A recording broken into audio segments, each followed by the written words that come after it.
Hello guys, কেমন আছো? তোমরা সবাই আশা করি ভালো আছো। Welcome back to my channel Arushdeep Madhu.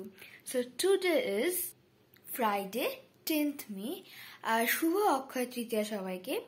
So এখন ভাবছো যে আমরা এখন কটা বাজে তোমাদের দেখাই। এখন বাজে 6:43। ঠিক আছে, তো এখন আমরা কোথায় যাচ্ছি সবাই ভাবছো। তো চলো, দেখতেই তো পাবে, ভিডিওটা শেষ পর্যন্ত দেখতে থাকো। তো তোমরা দেখতে পাচ্ছ আমরা এখন এসেছি বিপত্তারিণী মন্দিরে।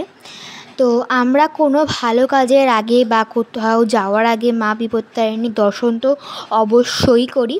তো এখানে তোমরা দেখতে পাচ্ছ যে ফুল দিয়ে অঞ্জলি দিয়েছি, তো সেই ফুল একটা জায়গা রাখা আছে, সেখানে দিই আমরা।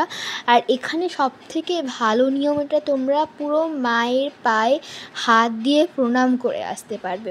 আর এখানে নানান রকমের ঠাকুর ওদিকে আছেই। তো এখানে যারা যারা আগে এসেছিলেন তারা আগে পুজো দিচ্ছিলেন, এরপরে আমরাও পুজো দিতে বসবো। তো আমাদের পুজো দেওয়া আবার কমপ্লিট হয়ে গেছে। এইবারে দেখো যেখানে ওরানা লাইন দিয়ে আছে, আমরা ওখানে গিয়েছিলাম। তো লাইন এগিয়ে এসছে, প্রণামী দিয়ে ঠাকুরের ফুল দিয়ে চলে এসেছি। আর এখানে বাবা দুলালের রত্নবেদিতে এখানে আমরা ধূপ দেখিয়ে দিলাম, মোমবাতি দেখিয়ে দিয়ে ওখানে জায়গা রাখা আছে, দেখতে পাচ্ছ সবাই যে দিচ্ছে ওখানে। তারপরে ওটাকে আমরা ধূপ মোমবাতি ভিতরে তো জ্বালানোর জায়গা নেই, হ্যাঁ ওখানে আমরা স্থাপিত করে দিলাম। মোমবাতি জায়গার জন্য দিয়েছে। তো দেখতে পাচ্ছ ভালো নিয়ম এখানে। হ্যাঁ, তো এবারে আমরা একটুখানি ফটো তুলে নিলাম ওই গাছটার সামনে দাঁড়িয়ে। আজকের ভিডিওটা এখানে এন্ড। Bye bye.